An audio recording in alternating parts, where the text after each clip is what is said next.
In an era of legendary rulers, one name echoes through the corridors of history, synonymous with splendor and power. He was known to the West as the Magnificent and to his people as the Lawgiver. This is the story of Sultan Suleiman, the 10th and longest reigning sultan of the Ottoman Empire, whose rule marked the zenith of Ottoman military, political, and cultural achievement. His legacy is not just one of conquest, but of a golden age that forever shaped the world. Born in 1494, Prince Suleiman was groomed for greatness from a young age. He received a comprehensive education at the Topkapi Palace School, studying statecraft, science, and the arts of war under the finest minds of the empire. At just 17, he was appointed governor of various provinces, honing his skills in administration.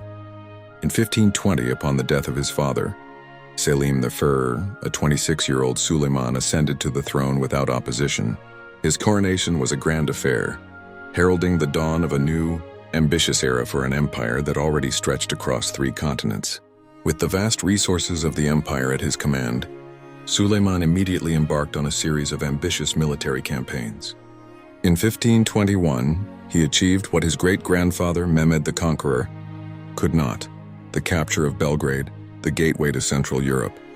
This was swiftly followed by the conquest of the island of Rhodes in 1522, expelling the Knights of St. John and securing Ottoman dominance in the eastern Mediterranean.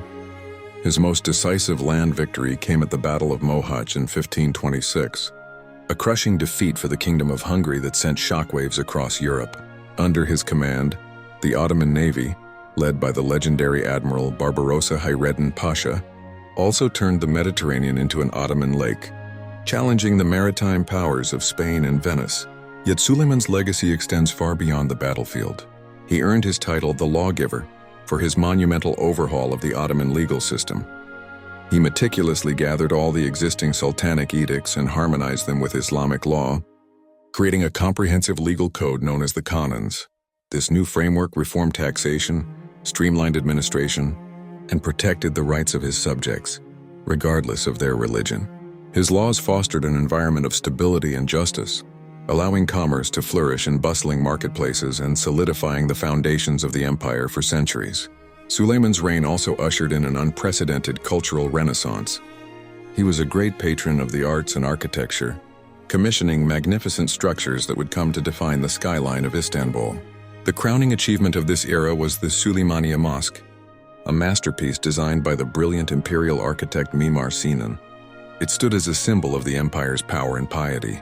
Under his patronage, arts like calligraphy, manuscript illumination, intricate Iznik tile work, and poetry reached their creative zenith, creating a rich cultural tapestry that blended Persian, Turkish, and European influences. As the decades passed, the weight of the crown grew heavier.